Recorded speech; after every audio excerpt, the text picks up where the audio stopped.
صل على محمد وآل محمد. اللهم كن لوليك الحجة ابن الحسن صلواتك عليه وعلى آبائه في هذه الساعة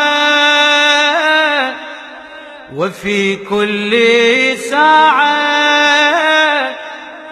وليا وحافظا وقائدا وناصرا ودليلا وعينا، حتى تسكنه أرضك طوعا وتمتعه فيها طويلا. يا مدبر الأمور، يا باعث من في القبور،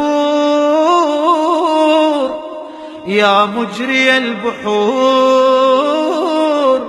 يا ملين الحديد لداود، صل على محمد وآل محمد، وافعل بنا ما أنت أهله في الدين والدنيا برحمتك يا أرحم الراحمين.